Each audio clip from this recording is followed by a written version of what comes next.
उसको to sensitive कह के चुप करा देना, और फिर फाइनेंसेस कंट्रोल करना और उसका इंटरेक्शन फ्रेंड्स और फैमिली से कम कर देना।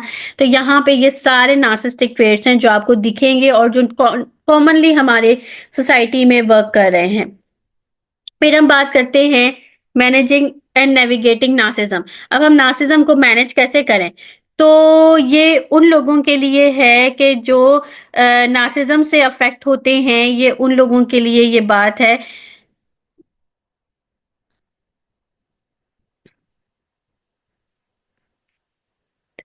सबसे पहला है कि उनको बाउंड्री सेट करनी चाहिए और अपनी इमोशनल वेलबींग को प्रोटेक्ट करना चाहिए। अब कोई नार्सिसिस्ट जो है वो आपको क्रिटिसाइज कर रहा है या बिलिटल कर रहा है, यानी कि आपको डिग्रेड करने की कोशिश कर रहा है, तो आपने फर्मली उसको यही बताना है कि ऐसा बिहेवियर अनएक्सेप्टेबल है और आप ऐसा बिहेवियर बर्दाश्त नहीं करोगे। तो वो वहां पे वो रुक जाते हैं और आप उनको जो है ना बाउंड्रीज बता रहे हो कि ये मेरी बाउंड्रीज है और आपने इसको क्रॉस नहीं करना, और वो वहीं पे रुक जाते हैं। फिर आपने जो है ना अपने जो टाइम जो आप उनके साथ गुजार रहे हो, उनके साथ जितना भी टाइम गुजार रहे हो उसको रिड्यूस करते जाना है आपने आहिस्ता आहिस्ता, ताकि आपकी इमोशनल वेलबिंग जो है वो प्रोटेक्ट करे। और फिर आपने अपने आप को ऐसे सपोर्टिव फ्रेंड्स और फैमिली मेंबर्स के साथ रखना है, सराउंड करना है, जो आपकी सिचुएशन को समझ सके।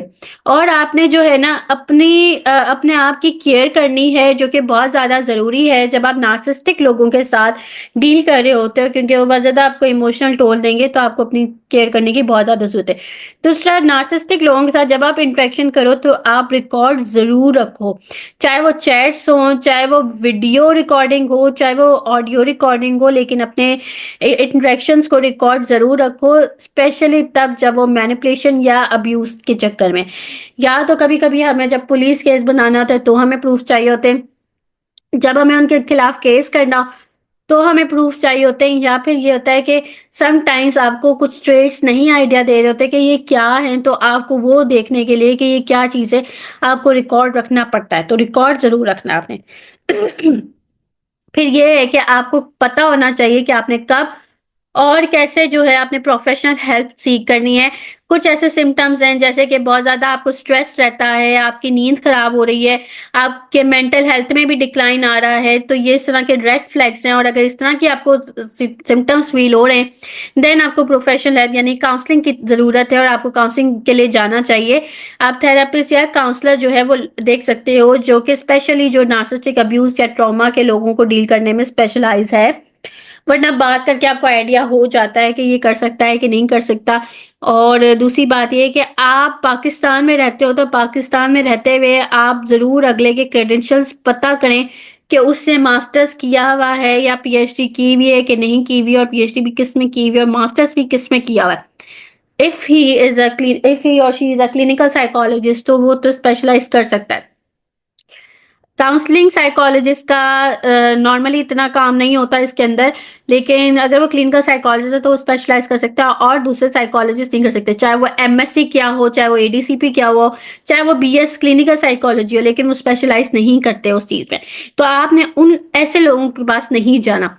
फिर आपने ऐसे सपोर्ट ग्रुप जो है ना वो ज्वाइन करने हैं, जहाँ पे ऐसे इंडिविजुअल्स हैं जो कि नार्सिसिस्टिक लोगों के साथ अफेक्ट में आए थे और उन्होंने खुद को उस चीज़ से बाहर निकाला, हील अप किया है। तो आपने वो सपोर्ट ग्रुप जो है वो आपने ज्वाइन करना है, क्योंकि ऐसा होता है कि जब हमारे साथ कोई चीज़ हो रही होती है तो हमें ऐसा लगता है कि ये हमारे साथ ही हो रही है और किसी के साथ नहीं हो रही है, तो सपोर्ट ग्रुप ज्वाइन करने से ये हो जाता है फ़ायदा कि हमें हमारी जैसी कम्युनिटी मिल जाती है और हमें वो मोटिवेशन मिलने लग जाती है कि अगर ये नहीं कर सकते हैं तो मैं भी नहीं कर सकता हूँ।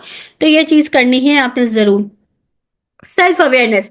समटाइम्स ऐसा होता है कि दूसरे के अंदर जब हम नार्सिसिस्टिक ट्रेट्स ढूंढ रहे होते हैं, तो समटाइम्स ऐसा होता है कि हमारे खुद के अंदर नार्सिसिस्टिक ट्रेट्स होते हैं और वो हमें ढूंढने ज़रूरी होते हैं, क्योंकि अगर हम खुद नार्सिसिस्टिक हैं तो हम हमारे साथ हमारा कोई रिलेशनशिप नहीं बन सकेगा, हमारे साथ कोई रह नहीं सकेगा। और ये भी पता करना ज़रूरी होता है कि आपके अंदर नार्सिसिस्टिक टेंडेंसीज तो नहीं है, तो सेल्फ अवेयरनेस के लिए आपको खुद के अंदर नार्सिसिस्टिक टेंडेंसीज देखना बहुत ज़रूरी है, वो रिकॉग्नाइज करना बहुत ज़रूरी है। तो थोड़ा टाइम निकालें अपने बिहेवियर या दूसरों के साथ जो आप इंटरेक्शन करते हो उसको रिफ्लेक्ट करें कि अगर आपका कोई रिश्ता है खराब गया, आप उसको रिफ्लेक्ट ज़रूर करो कि उस रिश्ते में वन साइडेडनेस आपकी तरफ से तो नहीं थी, या आपने ऐसे कौन से बिहेवियर्स या इंटरेक्शन किए थे दूसरे के साथ जो वो रिश्ता खराब गया। तो आपने रिफ्लेक्ट ज़रूर करना है। और आप ये भी खुद से पूछो कि क्या आप लोगों से तारीफ लेते हो? एक्सेसिव तारीफ लेते हो, हर चीज़ में तारीफ लेते हो आप लोगों से, या फिर आपको लोगों के साथ एम्पैथाइज़ करने में डिफ़िकल्टी तो नहीं होती, या फिर आप कुछ मैनिपुलेटिव बिहेवियर्स तो नहीं करते, जैसे कि आप लोगों को गैसलाइट कर रहे हो, आप मैनिपुलेशन कर रहे हो, आप जो है लोगों को ब्लेम दे रहे हो। तो कहीं ऐसी तो चीज़ें नहीं हो रही हैं आपके साथ? आपने ये ज़रूर चेक करना है, आपने खुद से ज़रूर पूछना है, फिर आपने जो है ऑनेस्ट फीडबैक लेना है। याद रहे आपको जो ऑनेस्ट फीडबैक है ना वो आपके कुछ खास दोस्त और फैमिली मेंबर्स दे सकते हैं, तो आपने उनसे ज़रूर पूछना है, उनसे फीडबैक लें कि क्या फीडबैक लें, क्योंकि समटाइम्स आपकी चीज़ें उनको ज़्यादा पता चल रही होती है, क्योंकि आप उनसे भी इंटरेक्ट कर रहे होते हो ना, तो आपने उनसे भी फीडबैक ज़रूर लेना है कि कहीं ऐसा तो नहीं कि आप कोई नार्सिसिस्टिक टेंडेंसी या नार्सिसिस्टिक ट्रेट दिखा रहे हो। तो वो आपको जो है आपके बिहेवियर्स के अबाउट इनसाइट्स प्रोवाइड कर देंगे जो आपको खुद को भी नहीं पता होंगी। फिर आपने क्या करना है, आपने सेल्फ रिफ्लेक्शन और ग्रोथ की तरफ जाना है। आपने अपने थॉट्स, आपकी जितनी भी माइंड में थॉट्स चल रही हैं, इमोशंस हैं या जो भी आपके इंटरेक्शंस होते रहे, आपने उनका एक जर्नल ज़रूर बनाना है। वो आपने अपने पास रखना है और जर्नल ज़रूर बनाना है, आपने नोट डाउन करना है। अब आप वो टाइपिंग के थ्रू भी कर सकते हो, अब आप वो राइटिंग के थ्रू भी कर सकते हो, लेकिन आपने वो ज़रूर करना है। और वो करने का फ़ायदा ये है कि आपको पता चलेगा कि आपकी थॉट्स कैसी चल रही हैं, आपके इमोशंस कैसे चल रहे हैं और आपके लोगों के साथ इंटरेक्शंस कैसे हो रहे हैं, पॉजिटिव हो रहे हैं या नेगेटिव हो रहे हैं। तो वो आपको अपने ही जो है सेल्फ रिफ्लेक्शन में हेल्प आउट करेगा। देन है कि आप अपनी सेल्फ अवेयरनेस और पर्सनल ग्रोथ के लिए थेरेपी भी ले सकते हो। या तो थेरेपी लो या काउंसलिंग सेशन लो, लेकिन आप वो ले सकते हो, उसमें कोई गलत बात नहीं है। हर इंसान को ज़रूरत होती है उनकी पर्सनल ग्रोथ की। कुछ लोग इजीली कर लेते हैं, कुछ लोगों को रास्ता नहीं मिल रहा होता। वो रास्ता हम काउंसलिंग में दिखाते हैं, तो आप काउंसलिंग सेशन ज़रूर ले सकते हो, उसमें कोई मसले की बात नहीं।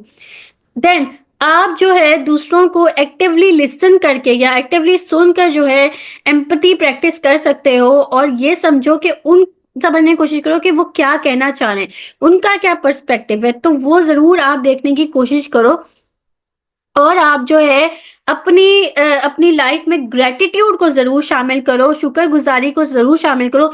एक तो है अल्लाह से शुक्रगुज़ारी जो हमारा गॉड है, उससे उनसे भी शुक्रगुज़ारी, और दूसरा जो आपके आस-पास जो लोग हैं, जिनके आपकी लाइफ में जो कॉन्ट्रिब्यूशंस है, उनको भी आप थैंकफुल ज़रूर करो, थैंक्स ज़रूर करो, ताकि आपके अंदर ग्रैटिट्यूड रहे और आपके अंदर वो नाशुक्रापन ना आए बिल्कुल भी। तो ये चीज़ें जो है ना आपने अपने अंदर ज़रूर करनी है, ताकि आपको भी अपनी सेल्फ रिफ्लेक्शन और ग्रोथ हो सके। फिर मैं एक और एक्टिविटी जो है ना वो बताऊँगी, वो एम्पैथी बूस्ट चैलेंज है। 2 सिनेरियो इसके अंदर। सिनेरियो 1 है कि एक कोलीग है जो आपके साथ ही होता है, आपके साथ ही काम कर रहा है, और उसको अपने सुपरवाइज़र से बहुत अजीब किस्म का क्रिटिसिज़्म मिला है, और वो जो है ना वो उस टाइम पे सैड बैठा हुआ है। तो अब इमेजिन करें आप लोग आँखें बंद करके कि आप वो कोलीग हैं और आपको क्रिटिसिज्म मिला है, और अब आप बताएं कि आपको कैसा फील होगा और क्या सपोर्ट आपको उस टाइम पे चाहिए होगी। तो ये एम्पैथी बूस्ट चैलेंज, अब क्योंकि पार्टिसिपेंट्स मेरे पास इतने हैं नहीं, तो मैं इस तरह से वो एक्टिविटी नहीं करवाती, लेकिन अगर आपको कोई एम्पैथी बूस्ट चैलेंज करवाना हो तो आप इस तरह की एक्टिविटी करवा सकते हो। नॉर्मली हम अपने क्लाइंट्स के साथ भी ऐसी एक्टिविटीज़ करवाते हैं जहाँ पे हम उनको एम्पैथी बिल्डिंग स्किल्स सिखा रहे हो कि एम्पैथी कैसे बिल्टअप करना है। तो हम उनको ये बताते हैं कि आप देखें कि आपका फैमिली मेम्बर जो है वो एक बहुत टफ टाइम या मुश्किल वक्त से गुजर रहा है, और वो अपनी फीलिंग शेयर नहीं करना चाहता, या उसमें रिलेक्टेंट है, वो डर रहा है अपनी फीलिंग शेयर करने में। तो अब आप इमेजिन करो आंखें बंद करके कि आप वो फैमिली मेंबर हो और आप टफ सिचुएशन से गुजर रहे हो, और आप नहीं किसी को कुछ बता सक रहे, आप डर रहे हो, तो आप उस टाइम पे कैसा फील करोगे वो आपने बताना है, और आप उस टाइम पे क्या करोगे, क्या चाहिए होगा, किस तरह से आपको अप्रोच किया जाए। तो ये चीजें हम जब करवाते हैं तब उनको एम्पैथी जो है ना, एम्पैथी बिल्डिंग होती है, तब उनको पता चलता है कि हम कैसे एम्पैथाइज कर सकते हैं दूसरों के साथ। और अभी तक जो है ना, हमने नार्सिज्म के हवाले से देखा कि नार्सिज्म कैसा होता है, हेल्दी नार्सिज्म कैसा होता है, पैथोलॉजिकल नार्सिज्म कैसा होता है, नार्सिसिस्टिक स्पेक्ट्रम क्या होता है, क्या मिसकंसेप्शंस हैं और क्या उनके रियलिटीज हैं, नार्सिसिस्टिक पर्सनालिटी डिसऑर्डर का क्या क्राइटेरिया है DSM-5 के अकॉर्डिंग। और इसके अलावा हमने ये देखा कि नार्सिज्म की कितनी सब टाइप्स हैं, दो मेन सब टाइप्स हैं, ग्रैंडियोस और वल्नरेबल, वो दोनों क्या होती हैं। फिर हमने जो है ना देखा कि किस तरह से नार्सिज्म डेवलप होता है, क्या क्या वजूहात है नार्सिज्म की डेवलप होने की, इनका नर्चर वर्क कर रहा है या नेचर वर्क कर रहा है। तो हमने दोनों के लिहाज से, बायो साइको सोशल, यानी दोनों के लिहाज से जो है ना, फैक्टर के लिहाज से हमने देखा। फिर हमने ये देखा कि नार्सिज्म किस तरह से अफेक्ट करता है रिलेशनशिप में, उसके हवाले से हमने देखा। एंड देन फिर हमने देखा कि जो नार्सिज्म नार्सिस्टिक लोगों के साथ जो दूसरे लोग हैं उनको क्या इफेक्ट मिलते हैं रिलेशनशिप्स में और दूसरी जगहों पे। तो वो हमने थोड़ा बहुत देखा। और हमने फिर देखा कि किस तरह से आपने मैनेज करना है, एक तो वो जो नार्सिस्टिक लोगों के साथ है उन्होंने कैसे मैनेज करना है, और एक वो जो नार्सिस्टिक खुद है अपनी सेल्फ अवेयरनेस कैसे लाए, वो मैनेज करे। एम्पैथी बिल्डिंग किस तरह से होती है वो हमने देखी इसके अंदर। और अम, और जो है हम मज़ीद जो आगे के सेशंस हैं उसमें हम देखेंगे कि नार्सिज्म एंड टेक्नोलॉजी, जो हम सोशल मीडिया की बात कर रहे थे, वो नार्सिस्टिक लोग कैसे सोशल मीडिया पे वर्क करते हैं, नार्सिस्टिक लीडर कैसे होते हैं, वर्क प्लेस नार्सिज्म कैसा होता है, रिलेशनशिप में नार्सिस्टिक लोग किस तरह से वर्क कर रहे होते हैं, वो हम डिटेल में देखेंगे। मतलब ये सारी चीज़ें हम आगे जाके डिटेल में देखेंगे। इस पूरी सीरीज में हमने यही सब देखना है। आगे अब आपका कोई क्वेश्चन है वो आप ज़रूर मुझसे पूछें, चाहे वो चैट के थ्रू पूछें या वॉइस के थ्रू पूछें, लेकिन अपना जो है वो क्वेश्चन पूछें अगर आपका कोई क्वेश्चन है।